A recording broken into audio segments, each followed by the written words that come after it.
Halo Sobat Accounting, kembali lagi dengan saya Simon. Kali ini saya akan menjelaskan kepada teman-teman bagaimana cara melakukan proses pencatatan gaji atau pembayaran beban, pencatatan beban menggunakan Accurate Online. Accurate berbasis online. Nah, sebelumnya pada video sebelum ini saya telah menjelaskan bagaimana melakukan proses pencatatan atau memasukkan akun perkiraan. Nah, mungkin buat teman-teman yang ketinggalan atau ingin mencari tahu informasi lebih lanjut, teman-teman bisa melihat pada video sebelum ini. Nah, untuk mendukung video ini lebih lanjut, teman-teman bisa juga mendukung dengan melakukan like, subscribe, dan share kepada teman-teman sekalian. Nah, untuk mempersingkat waktu, seperti biasa, kita masuk pada Accurate atau software Accurate PT yang telah kita buat sebelumnya. Nah, pada layar utama, seperti biasa pasti ada yang namanya persiapan data perusahaan. Teman-teman bisa menghapusnya sendiri. Nah, karena kasus ini kita ingin mencatat pencatatan gaji, ya, gaji karyawan atau gaji di perusahaan yang teman-teman sedang perusahaan kerjakan sekarang ya. Nah, pada layar pertama, teman-teman masuk di fitur buku besar. Kemudian di sini ada dua menu, ada pencatatan beban dan pencatatan gaji. Nah, di sini saya akan mencoba yang pertama dulu adalah pencatatan gaji. Teman-teman masuk pada fitur pencatatan gaji, ya. Nah, ini adalah tampilan pertama pencatatan gaji. Nah, apa sih langkah awal yang harus kita dan harus dipersiapkan oleh sebagai staff accounting untuk menjalankan bagaimana cara proses pencatatan gaji ini? Nah, yang pertama, teman-teman harus mempersiapkan data karyawan, ya. Nah, dari mana? Karena nanti ketika kita mau menginput nama karyawan, kita akan ngeklik bagian ambil ini. Nah, di sini ada yang namanya pegawai tetap. Jadi, langkah pertama itu teman-teman masuk di bagian perusahaan, di menu perusahaan, di bawah ada tulisan karyawan. Teman-teman klik di bagian karyawan, teman-teman masukkan nama karyawan yang telah bekerja di perusahaan, yang akan dicatat perusahaan.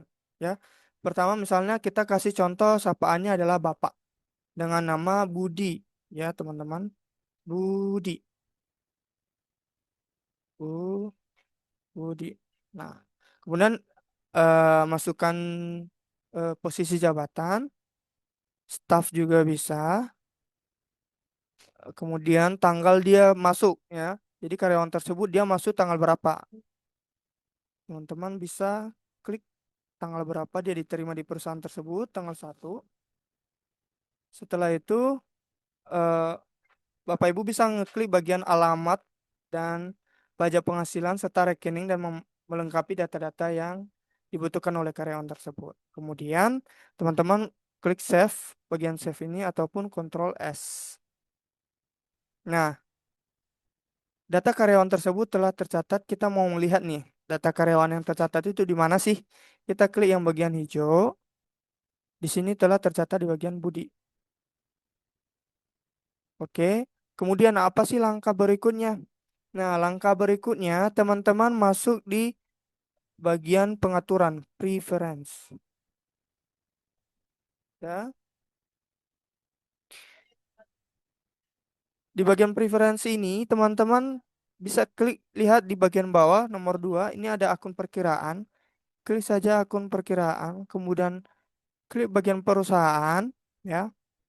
Di sini teman-teman harus melengkapi juga yang menjadi bagian dari penggajian karyawan. Salah satunya misalnya utang gaji karyawan ya. Nah, utang gaji karyawan ini harus diisi. Terus premi pensiunan, uang premi kesehatan, itu menggunakan akun apa? Nah, bagaimana cara melihat akun tersebut? Pada video sebelumnya saya telah menjelaskan. Mungkin teman-teman bisa ke video sebelumnya. Kemudian langkah ketiga, teman-teman masuk ke bagian buku di bagian perusahaan, ya. Kita setting beberapa. Yang itu adalah bagian gaji dan tunjangan, teman-teman. Ya, ini adalah bagian yang paling terpenting dalam proses penggajian. Kenapa saya mengatakan tersebut? Karena ini akan ada sangkut pautnya dalam proses penjurnalan.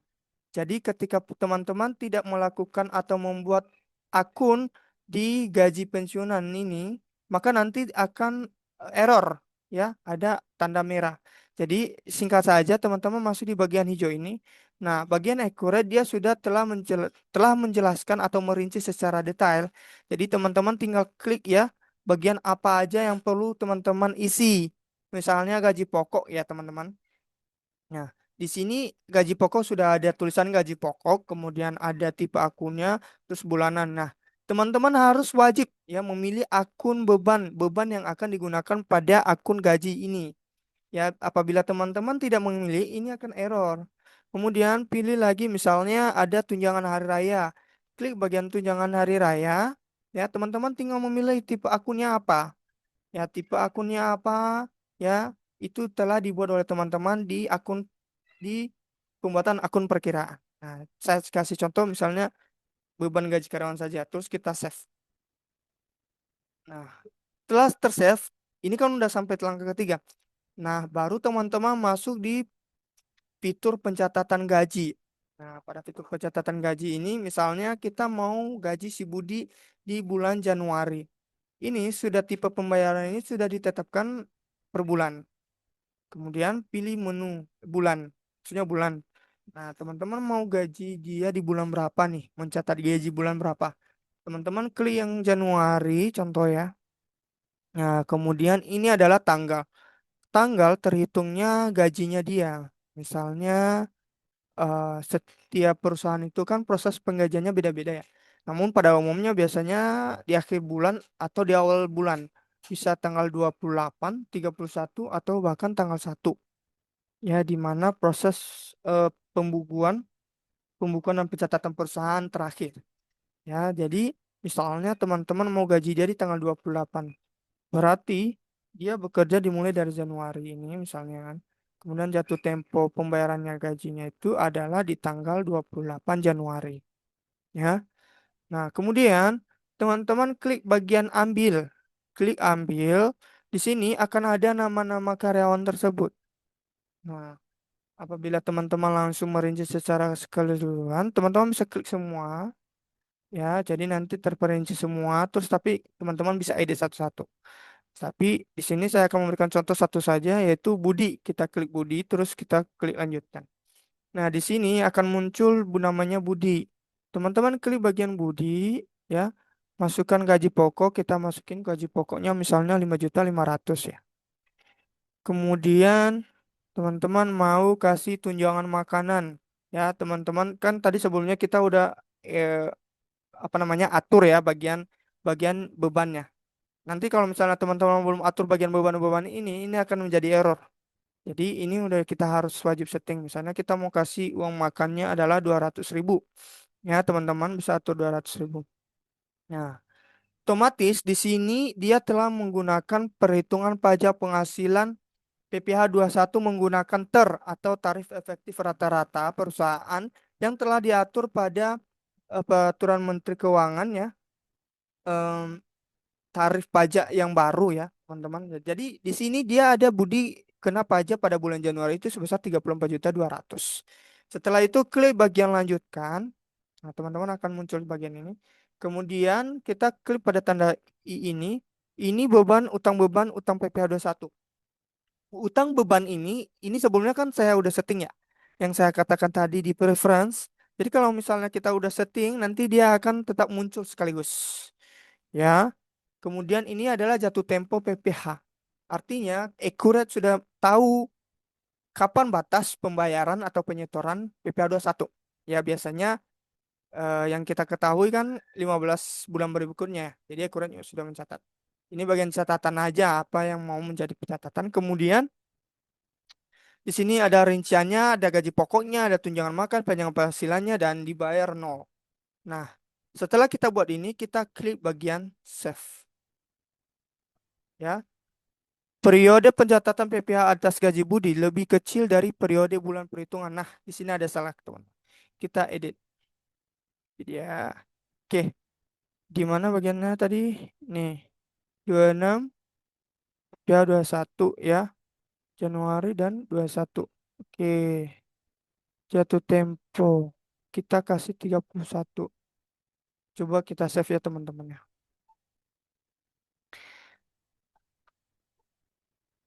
Periode pencatatan PPh atas gaji Budi lebih kecil dari periode mulai perhitungan PPh di menu karyawan. Oh, iya, sebentar. Bentar, teman-teman. Menu karyawan. Nah, tadi ada kan perhitungannya. Menu karyawan tanggal 1, kemudian pajak penghasilan kita belum edit. Nah, di sini kan perhitungan PPh 1 tadi kan kita Januari ya, tapi di sini masih Februari. Ya, jadi teman-teman harus edit bagian ini, itu bagian Januari, kemudian kita save, kemudian kita kembali pada periode ini, ya, edit, kemudian kita save kembali atau Ctrl S. Kita tunggu. Nah, berhasil ya teman-teman. Jadi di sini ada sedang diproses nih. Sedang diproses artinya apa? Ada pencatatan beban gaji. Pencatatan beban gaji artinya apa? Beban gaji pada utang gaji. Kita bisa melihat jurnalnya teman-teman. Jurnalnya bagaimana? Seperti ini. Ini ada beban gaji, beban makan. Kemudian ada utang PPh, ada utang gaji ke karyawan. Oke. Nah, setelah itu apa sih yang kita lakukan? Misalnya, perusahaan ingin melakukan proses pembayaran gaji, ya kan? Nah, teman-teman langsung klik bagian proses, klik bagian gaji, ya. Nah, setelah di bagian gaji ini, teman-teman pilih kas dan bank. Nah, teman-teman udah harus punya ya kas dan banknya ini. Kemudian klik dan kita mau pilih tanggal berapa kita mau bayarnya. Kita mau bayar di tanggal 2, misalnya mau tanggal 31, ya. Kita mau bayar tanggal 31. Oke, kita tunggu. Nah, sudah ya teman-teman, ini sudah tercatat ya. Sudah digunakan ya. Kemudian kita mau bayar, kita ambil lagi ya. Misalnya mau bayar yang bagian gaji ya. Bayar bagian gaji tapi kita pilih yang ini dulu. Kemudian pilih tanggalnya. PPh 1 ya. Kita mau bayar PPh 1 misalnya tanggal 15 bulan berikutnya. Salah. 15 Februari misalnya. Karena kita mau bayar PPh 1 ya. Kita klik, kemudian pencatatan gaji, ya, kita tunggu, kita pilih periodenya, Januari. Nah, kita klik bagian yang ini tadi, PPh 1. Klik lanjut, kemudian dibayar, nggak usah di ini. Kemudian teman-teman bisa save. Nah, nomor bukti bank tidak dipilih sesuai dengan nama kas dan bank cash yang digunakan. Ini apa nih?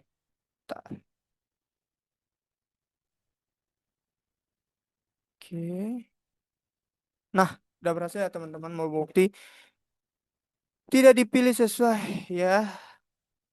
Kita klik lanjutkan. Nah, pencatatan berhasil ya. Kita berhasil ya, catat ya kamu teman-teman semua. Nah, ini sedang diproses. Kenapa sedang diproses ya? Kita kayaknya udah bayar tadi. Oh, mungkin kita belum klik lanjutkan. Teman-teman, bentar kita save lagi. Silakan perbaiki ini, kita klik yang ini. Terus kita save. Nah, nanti muncul yang warna biru itu tadi. Terus kita klik yang lanjutkan, teman-teman ya. Harusnya udah bisa. Nah, udah bisa ya, teman-teman. Jadi, teman-teman kalau misalnya sudah bayar ya, ini adalah proses pembayarannya ya. Ini tadi yang kita lihat proses pembayaran yang udah kita bayar ya. Ini semua yang gaji dan PPh 1. Terus di bagian pencatatan gaji kita lihat pada hijau ini. Di sini sudah dibayar atau sedang diproses ya. Sedang diproses, masih sedang diproses. Nah, di sini sudah terbayar, teman-teman. Jadi yang kita catat tadi misalnya kita kita mau catat ya, terus kita bayar bagian misalnya PPh 1-nya nunggu, situ udah ya. Di sini adalah proses pencatatan gaji. Kemudian saya akan menjelaskan mengenai bagaimana pencatatan beban. Pencatatan beban artinya adalah belum dibayarkan, tapi udah ada pengakuan beban. Artinya ada hutang yang akan timbul. Ya, teman-teman masuk bagian buku besar, kemudian klik pencatatan. Ya, di sini kita milih utang apa, utang bebannya. Pilih. Utang-utang ini akan muncul ketika teman-teman sudah membuat daftar akun. Sekali lagi akan muncul setelah dibuat daftar akun. Misalnya kita buat utang gaji, ya, kita buat kemudian tanggal periodenya tanggal berapa, ya, 31, kemudian kita mau kasih apa tuh? Lawannya apa? Gaji dong. Masukin. Setelah itu berapa? 6 juta misalnya. Dan Ctrl save. Ini ya. Jatuh tempo. Kita mau kasih jatuh tempo kapan? Ya 31. Bayar gaji kita buat keterangannya. Pencatatan gaji.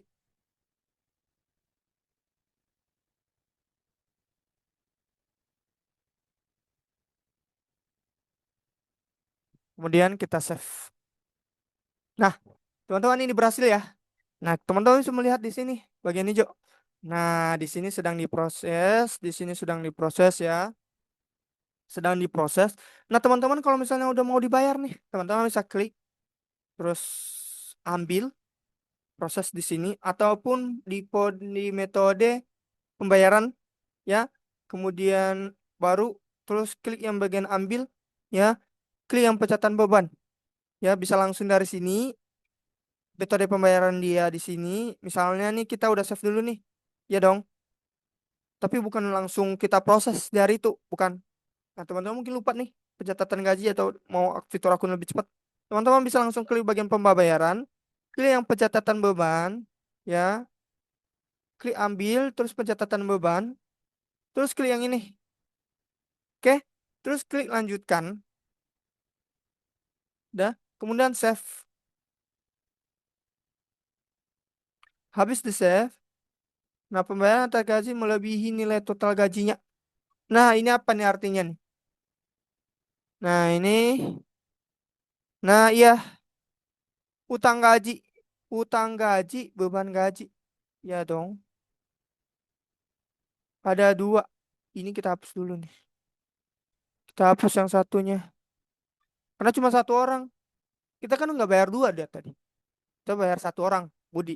Kita save, ya. Kita tunggu. Di sini jangan lupa klik teman-temannya lanjutkan, ya. Biar apa? Biar tersave. Nah, berhasil teman-teman. Pembayaran setelah selesai kita bayarkan, kita lihat di pencatatan beban. Apakah di pencatatan masih diproses dan kita refresh dan tap terbayarkan. Beban gaji sudah dibayarkan. Nah, jadi teman-teman mungkin secara proses pencatatan ini mudah banget ya teman-teman, mudah dipahami. Apabila teman-teman masih bingung, masih bertanya-tanya bagaimana sih melakukan pencatatan gaji di Accurate Online atau pencatatan beban, nah teman-teman bisa langsung mengulang-ulang video ini ataupun bisa teman-teman klik di kolom komentar. Nanti saya akan coba reply, akan balas komentar-komentar teman-teman semuanya.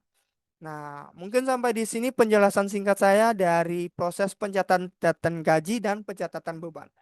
Jadi, pada video-video berikutnya saya akan menjelaskan masih di fitur, bentar saya melihat nanti, saya akan melihat bentar di fitur-fitur buku besar ya.